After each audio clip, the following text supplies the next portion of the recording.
جزیرۃ العرب کے پورب میں اور پچھم میں دو بڑی طاقتیں تھیں، سپر طاقتیں انہیں کہہ لیجئے، پوری دنیا میں انہی کا غلبہ تھا۔ پورب میں ایران تھا، فارسی پارسی جسے حکومت کہا جاتا تھا، اور آدھی دنیا پر اس کا زور چلتا تھا، آدھی دنیا اس کی باج گزارتی، ٹیکس ادا کرتی تھی۔ ہندوستان بھی اسی میں تھا، چین بھی اسی میں تھا، روس بھی اسی میں تھا، یہ پورا علاقہ ایرانی حکومت کے ماتحت تھا، اور چھوٹے موٹے راجہ مہاراجہ بادشاہ تھے، وہ سب باج گزار تھے، ٹیکس ادا کرتے تھے اس کے ماتحت۔ دوسری طرف پچھم میں رومی بادشاہت تھی، جسے بازنطینی بادشاہت کہا جاتا ہے، اور جس کا کیپٹل قسطنطینیہ تھا، جسے آج استنبول کہا جاتا ہے ترکی میں۔ وہ پورا علاقہ رومی سلطنت کا تھا، وہ پورا افریقہ، مصر وغیرہ، ایشیائے کوچک، یہ سب اس حکومت کے زیر نگیں تھے، اس کے ماتحت تھے۔ ان دونوں طاقتوں میں آپس میں ٹکراؤ چلتا رہتا تھا، جیسے امریکہ اور روس میں چلتا رہتا ہے، سپر پاوروں میں آپس میں لڑائیاں ہوتی رہتی تھی۔ ایک موقع پر ایرانیوں نے زبردست حملہ کر کے رومیوں پر لڑائی ان سے لی، جنگ مول لی، اور رومیوں کو شکست دے دی۔ بڑی زبردست ہار کا سامنا رومیوں نے کیا۔ رومیوں کے جو علاقے تھے، رومی عیسائی تھے، اور ایرانی آتش پرست، آگ کی پوجا کرنے والے، دو خداؤں کے ماننے والے، شر کا خدا الگ اور خیر کا خدا الگ، اہرمن اور یزداں، گویا مشرک تھے۔ اور رومی یہ اہل کتاب تھے، توحید والے تھے، اصول تو توحید کا ان کے پاس تھا، اگرچہ وہ شرک کرتے تھے، جیسے تین مل کر ایک خدا ہیں، ایک مل کر تین ہیں، شرک ایک طرح کا تھا، لیکن وہ کہتے تھے ہم موحد ہیں، ہم ایک اللہ کو ماننے والے ہیں۔ یہ اہل کتاب تھے، آسمانی کتاب کو ماننے والے۔ تو یہ شام کا علاقہ، فلسطین کا علاقہ پورا ایرانیوں نے اپنے قبضے میں لے لیا اور زبردست شکست دے دی۔ اب کیا ہوا، یہ خبر مکے والوں کو معلوم ہوئی۔ مکے والے مشرک تھے، تو انہوں نے بغلیں بجائی، خوشیوں کا اظہار کیا۔ ایرانی بھی مشرک ہیں، دو خداؤں کے ماننے والے ہیں، ہم بھی کئی خداؤں کے ماننے والے ہیں، ہمارے گویا کامن چیز ہے، دونوں میں مشترک ہیں، ایک جیسے ہیں۔ اور یہ اہل کتاب محمد کے ماننے والے بھی اپنے آپ کو آسمانی کتاب کا ماننے والا کہتے ہیں۔ تو جس طرح ہمارے مشرک بھائی غالب آئے، ان کو مغلوب کر دیا، یہ مکے میں محمد جو کہتے ہیں نا اسلام غالب آئے گا، ان کے دل کی حسرت یہ رہے گی، کبھی پوری نہیں ہوگی، یہ مغلوب ہی رہے گی۔ فرعون، حامان اور دوسری قوموں کے بارے میں پچھلے پارے میں آیا، کانوا مستبصرین، دنیا کے بارے میں بہت سمجھ بوجھ رکھنے والے تھے، بہت آگے بڑھے ہوئے تھے۔ عاد اور سمود کے جو کھنڈرات ہیں، اس پر یہی سائنسداں ہی ریسرچ کر رہے ہیں۔ آج کل تو مشینیں آ گئی ہیں، کرینیں آ گئی ہیں، بڑی بڑی چٹانوں کو اوپر پہنچا دیتی ہے۔ اس وقت تو یہ سب چیزیں نہیں تھی، لیکن 75 من وزنی پتھر ہیں ان کے مکانات کے، پتہ نہیں کہاں اوپر کیسے وہ لے گئے، تعجب ہوتا ہے۔ مصر کے جو پیرامڈ جسے کہتے ہیں، اہرام جسے عربی میں کہتے ہیں، کس طریقے سے بڑے بڑے پتھروں سے بنے ہوئے ہیں، کتنے وہ آگے بڑھے ہوئے ہوں گے ٹیکنالوجی میں، ترقی میں، اور زمینوں کو آباد کرنے میں، عمارتوں میں ہم سوچ بھی نہیں سکتے۔ آج تو میڈیکل سائنس نے ترقی کر لی ہے، کوئی انسان مر جاتا ہے، کئی دنوں تک باڈی محفوظ رہتی ہے، سڑتی نہیں ہے۔ ان لوگوں نے دیکھو، آپ فرعون کی ممیاں دیکھو، ان پیرامڈ کے اندر جو لاشیں چھپی ہوئی ہے، ان میں کوئی ایسا مسالہ لگاتے تھے، آج تک محفوظ ہے، سڑی گلی نہیں ہے۔ یہ ترقی نہیں تھی کیا؟ بہت ترقی کی تھی۔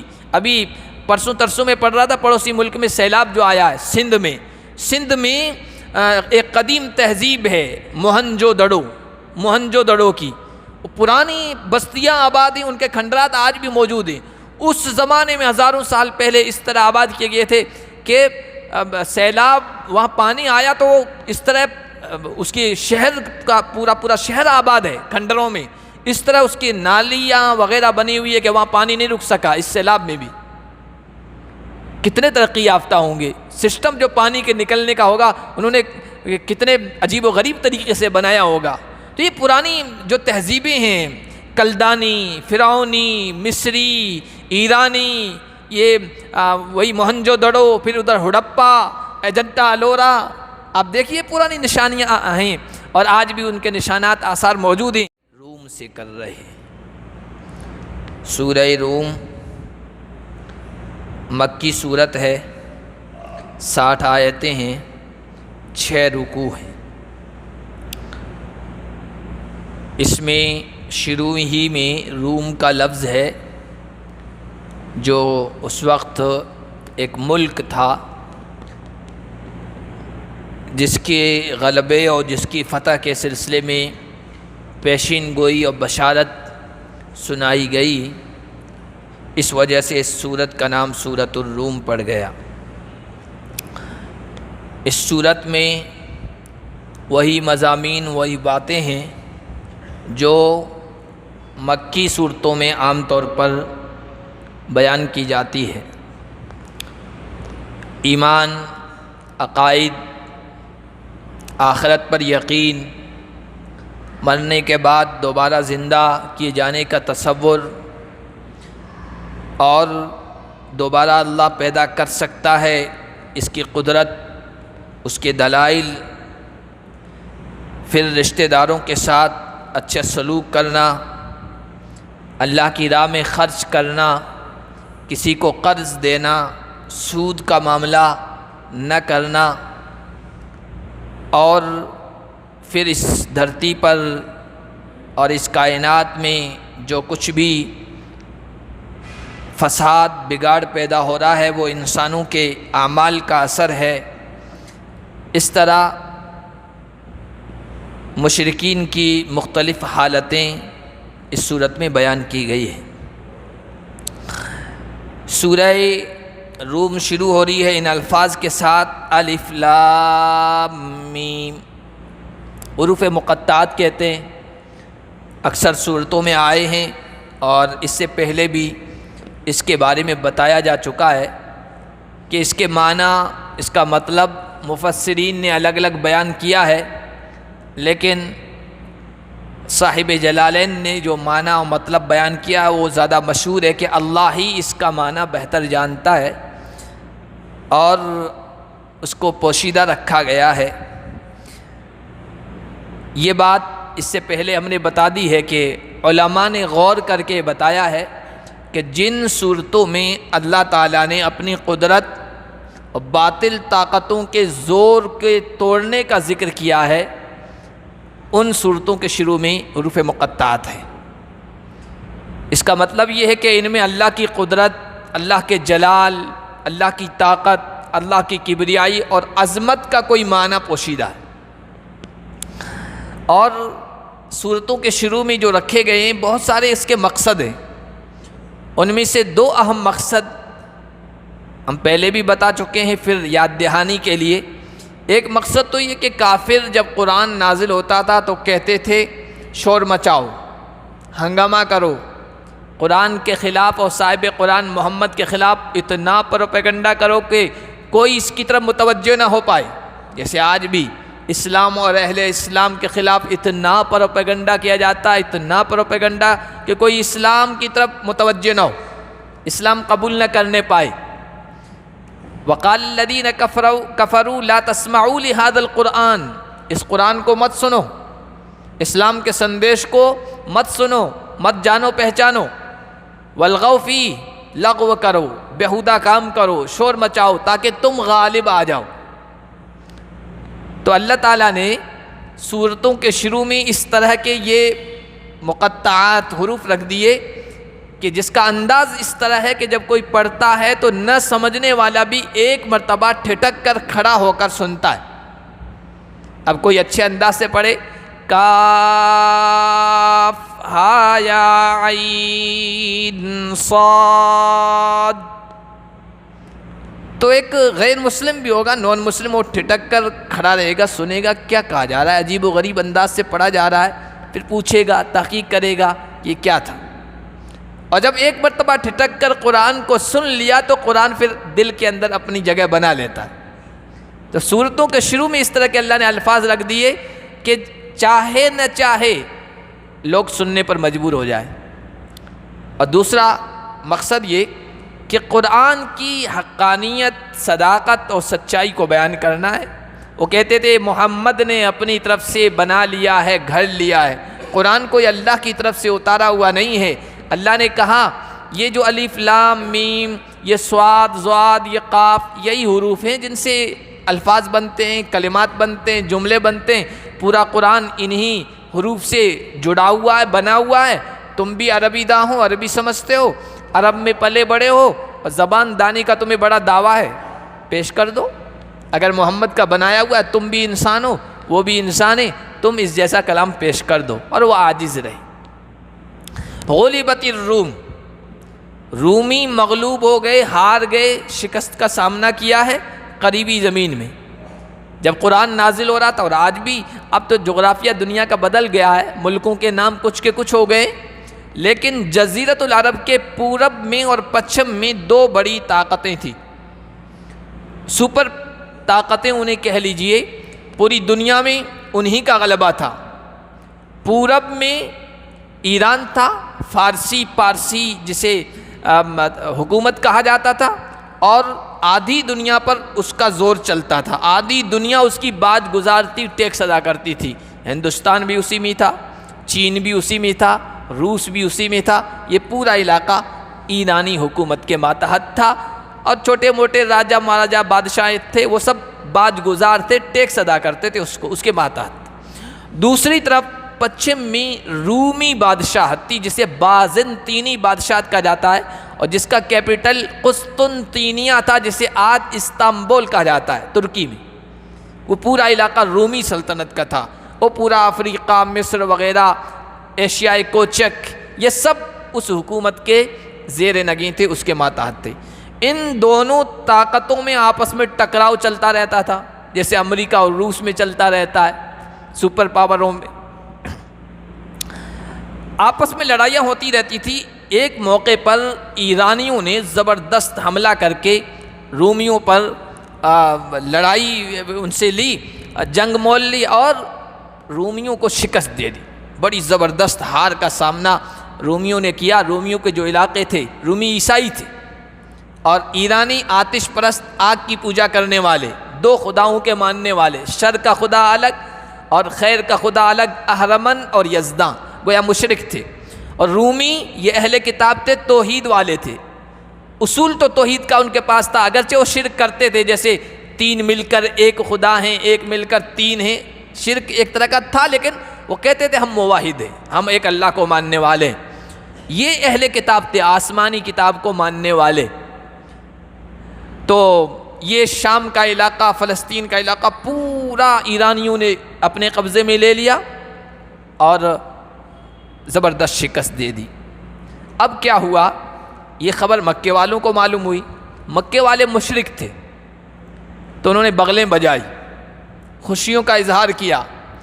ایرانی بھی مشرک ہیں، دو خداؤں کے ماننے والے ہیں، ہم بھی کئی خداؤں کے ماننے والے ہیں، ہمارے گویا کامن چیز ہے، دونوں میں مشترک ہیں، ایک جیسے۔ اور یہ اہل کتابیں، محمد کے ماننے والے بھی اپنے آپ کو آسمانی کتاب کا ماننے والا کہتے ہیں۔ تو جس طرح ہمارے مشرک بھائی غالب آئے، ان کو مغلوب کر دیا، یہ مکے میں محمد جو کہتے ہیں نا اسلام غالب آئے گا، ان کے دل کی حسرت یہ رہے گی، کبھی پوری نہیں ہوگی، یہ مغلوب ہی رہیں گے، ہارتے ہی رہیں گے، ہمارے سامنے کبھی غالب نہیں ہوں گے۔ یہ خوشیوں کا اظہار کیا، اور دلیل بنائی اس بات کی کہ ہم حق پر ہیں۔ مشرک جسے کہیے بہو دیوواد، کئی دیووں کو ماننے والے، مشرک انہیں کو کہتے ہیں۔ تو شرک جو ہے نا، یہ حق ہے، اگر حق نہ ہوتا تو رومیوں پر ایرانی غالب نہ آتے، تو گویا ہم صحیح ہیں، اس بات کی اس کو دلیل بنایا۔ تو قرآن نازل ہو گیا، صحابہ کو کہا، سنایا کہ دیکھو یہ ہو گیا ہے، ہم بھی تم پر غالب آئیں گے، تم ہمیشہ مغلوب رہے گے، یہ غالب ہونے کے جو خواب ہے نا، یہ چھوڑ دو تم اب۔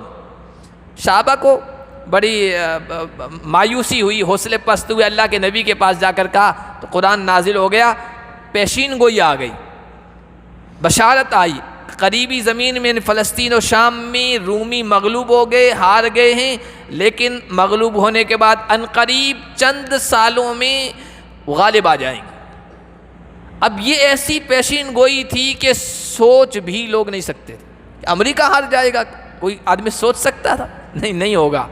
لوگوں کو سوچ بھی نہیں سکتے تھے کہ امریکہ ہار جائے گا، لیکن ہار گیا۔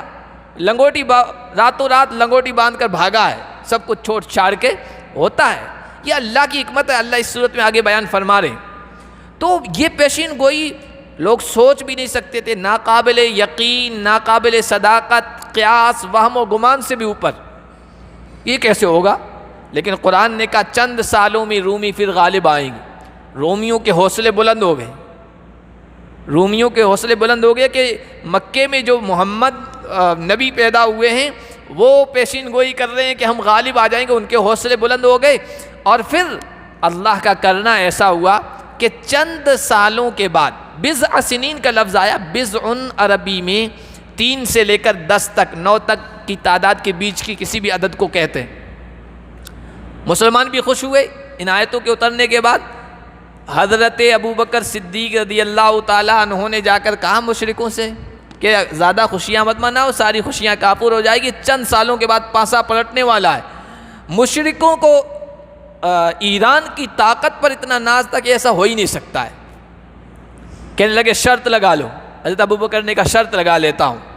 شرط لگائی کہ 3 سال کے اندر غالب آ جائیں گے اور میں 10 اونٹنیاں دے دوں گا اگر ہار گیا میں تو، یعنی رومی پھر بھی ہار گئے، غالب نہیں آئے تو 10 اونٹنیاں دے دوں گا۔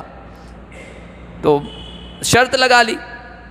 شرط لگانے کے بعد اللہ کے نبی صلی اللہ علیہ وسلم کے پاس آئے، کہا رسول اللہ اس طرح شرط لگائیے۔ کہا کہ 3 سال کا تو مت کہو، 9 سال تک کہو، کیونکہ بضع کا لفظ آیا ہے۔ حضرت ابوبکر واپس گئے، کہا کہ 3 سال کی تو شرط نہیں ہے، 9 سال کی شرط لگاتے ہیں اور 10 کے بجائے 100 اونٹنیاں کرتے ہیں۔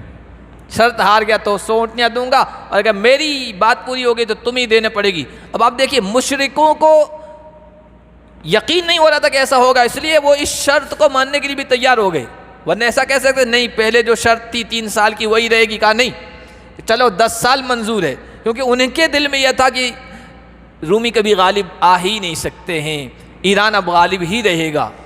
شرط مان لی، اور پھر ایسا ہوا کہ اللہ کے نبی صلی اللہ علیہ وسلم مکے سے ہجرت کر کے مدینہ آ گئے، اور مدینہ میں دوسرے سال قریش کے لوگوں سے لڑائی ہو رہی ہے بدر کے میدان میں۔ بدر کے میدان میں لڑائی ہو رہی ہے اور مسلمانوں کو فتح حاصل ہوئی، قریش مکہ کے بڑے بڑے سورما سردار مارے گئے اور قیدی بنائے گئے۔ عین اسی وقت وہاں سے خبر آئی کہ رومی ایران پر غالب آ گئے، خوشی دوبالا ہو گئی۔ یہ خود مسلمانوں کے غلبے کی خوشی، اور دوسرے ادھر رومیوں کے جو اہل کتاب تھے، آسمانی کتاب کو ماننے والے تھے، ان کے فتح کی، ان کی فتح کی، ان کے جیت کی خوشی، اور قرآن کریم نے جو پیشین گوئی تھی وہ پوری ہو گئی اس کی خوشی۔ تو خوشیاں دوبالا ہو گئی۔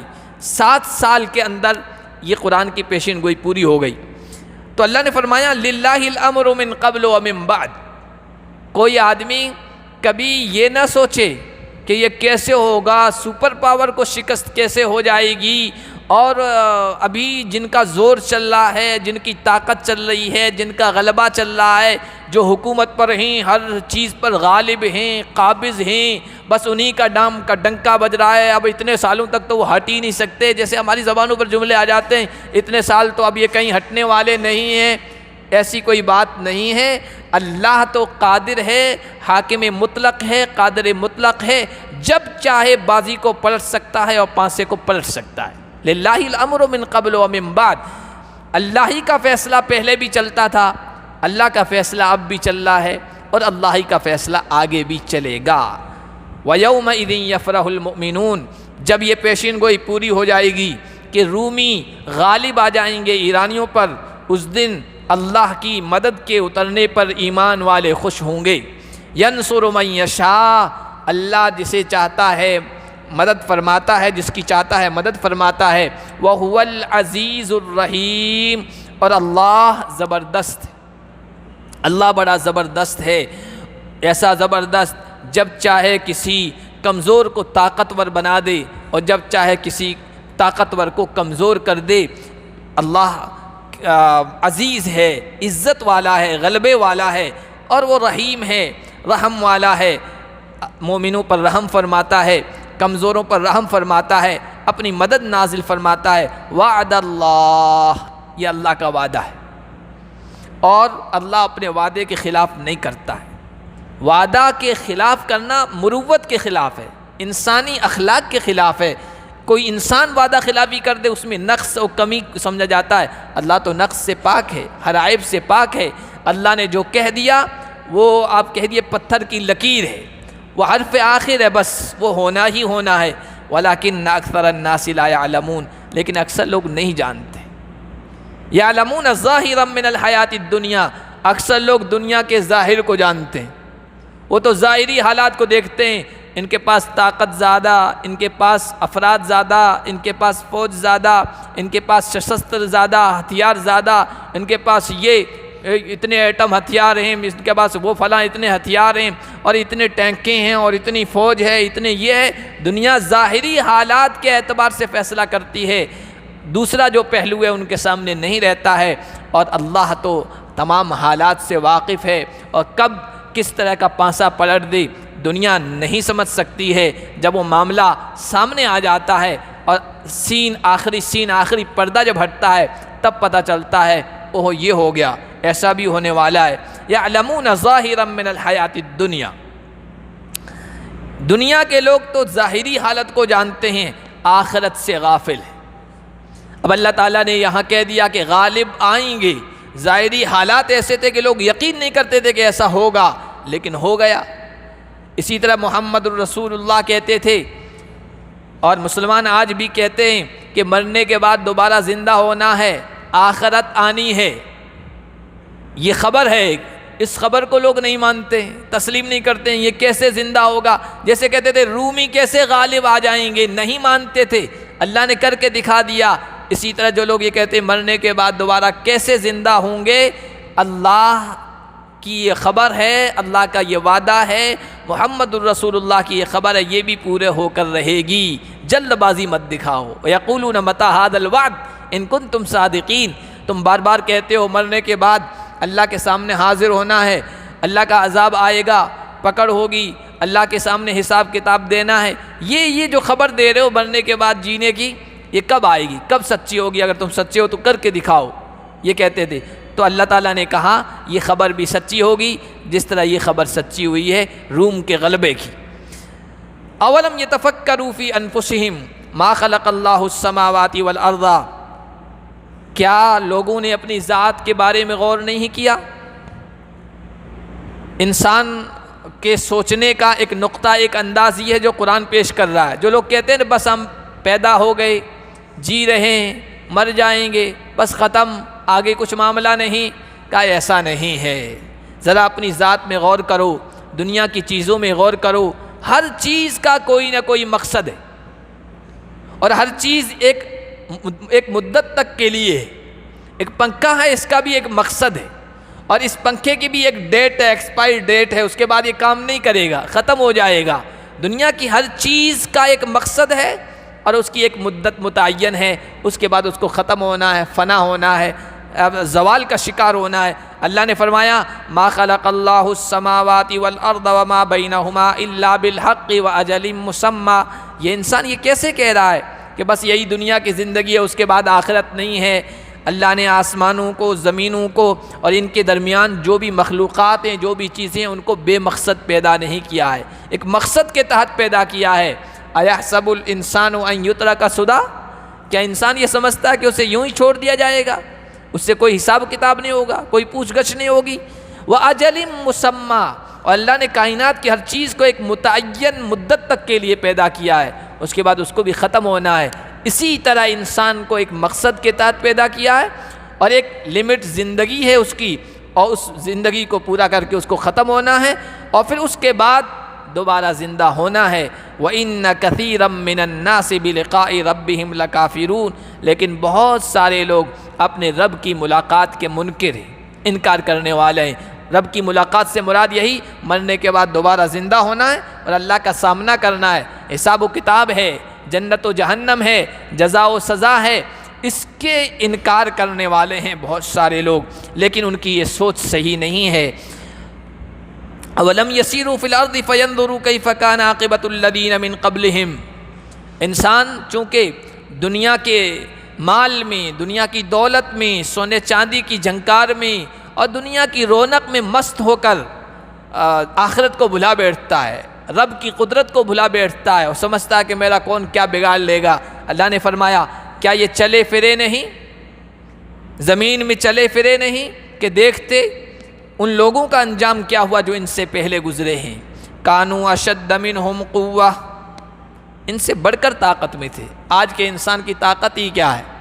پہلے لوگوں کے دیکھو آپ، آج مشینری بڑھ گئی ہے، مشینی بڑھ گئی ہے، ٹیکنالوجی بڑھ گئی ہے، لیکن انسان خود کمزور ہو گیا ہے۔ ذرا سا مرچ کھا لے، پیچش کا نظام پورے جسم کا نظام خراب ہو جائے۔ پہلے لوگ کیا کیا کھا لیتے تھے، کتنا کتنا گھی پی جاتے تھے، کتنی طاقتور چیزیں کھا لیتے تھے، کچھ نہیں تھا۔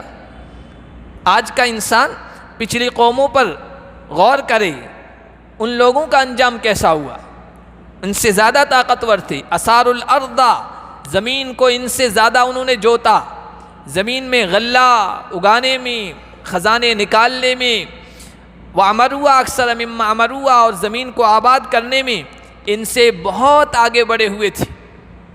آپ انسان یہ سمجھتا آج کا کہ اوہ یہ ٹیکنالوجی، یہ ترقی، یہ سائنس کا عروج، سمجھتا پہلے کچھ نہیں تھا۔ حالانکہ پچھلی قوموں کی تاریخ پڑھیں، ان کے کھنڈرات پر ریسرچ ہو رہی ہے، اس میں جو ریسرچ سامنے آ رہی ہے کہ کیسے کیسے وہ ترقی یافتہ لوگ تھے۔ وَكَانُوا مُسْتَبْصِرِينَ، عاد، سمود، قارون، فرعون، حامان اور دوسری قوموں کے بارے میں پچھلے پارے میں آیا۔ کانوا مستبصرین، دنیا کے بارے میں بہت سمجھ بوجھ رکھنے والے تھے، بہت آگے بڑھے ہوئے تھے۔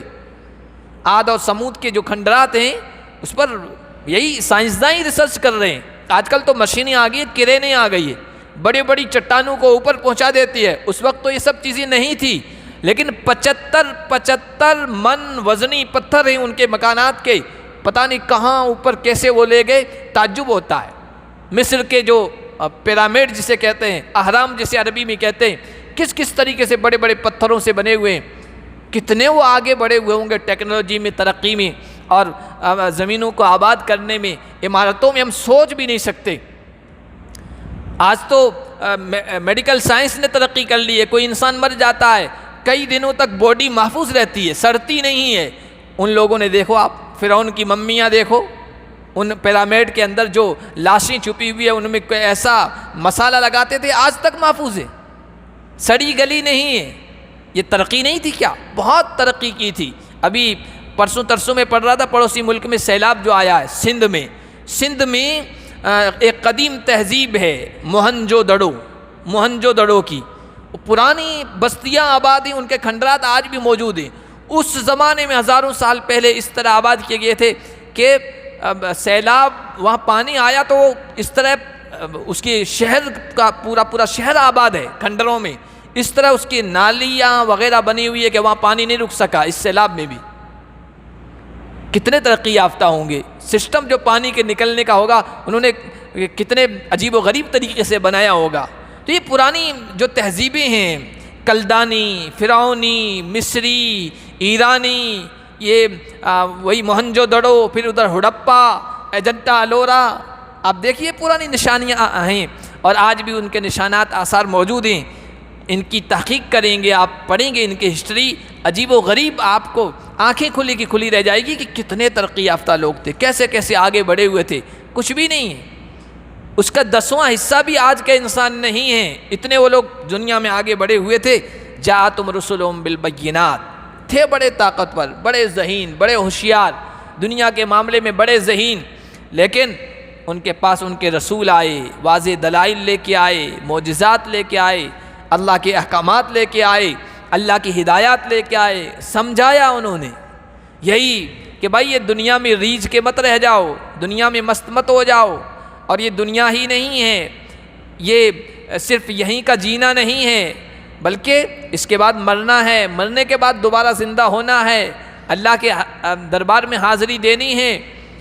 فما کان اللہ لیظلمہم، لیکن ان کی سمجھ میں نہیں آیا، نبیوں کے ساتھ مذاق کیا، ٹھٹھا اڑایا، مرنے کے بعد دوبارہ کیسے زندہ ہوں گے، اور حوریں اور جنت کا مذاق، حوروں کا مذاق، جنت میں خادموں کا مذاق، آج بھی اسی طرح ہو بہو اسی روش کو اپنائے ہوئے۔ آپ لوگ سنتے نہیں ہوں گے، سنیے ذرا، آج کل تو سوشل میڈیا کا زمانہ ہے، اب یہاں کے جو مشرک ہیں وہ مسلمانوں کی ایک ایک چیز کو لے کر، قرآن کی ایک ایک چیز کو لے کر اتنا مذاق اڑاتے ہیں، آپ کو تعجب ہوگا۔ فما کان اللہ لیظلمہم، نبیوں کی بات نہیں مانی، مذاق اڑایا، اللہ کا پھر عذاب آیا۔ ان کی طاقتیں، ان کی قوتیں، ان کا غلبہ، ان کا عروج، ان کی سلطنتیں، ان کی سب چیزیں یہیں دھری کی دھری رہ گئی۔ اللہ کا جب عذاب کا کوڑا برسا، آنن فانن برسا ہے اور صفحہ ہستی سے ان سب کو مٹا کے رکھ دیا ہے۔ ولیکن کانوا انفسہم یظلمون، اللہ نے ظلم نہیں کیا، وہ خود اپنے اوپر ظلم کرنے والے تھے۔ سب سے بڑا ظلم شرک تھا، کفر تھا، جس میں وہ مبتلا تھے۔ پھر اس کے بعد اخلاق کی، کردار کی کمزوری تھی، نبیوں کو جھٹلانا تھا۔ اس ظلم کے نتیجے میں پھر اللہ کے عذاب کا کوڑا ان پر برسا اور صفحہ ہستی سے نام و نشاں ان کا مٹا دیا گیا۔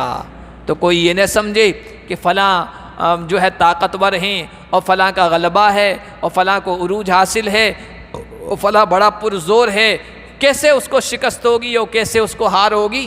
اللہ کی طرف سے جب فیصلہ آ جائے گا تو چند لمحوں میں پاسا پلٹ دیا جاتا ہے۔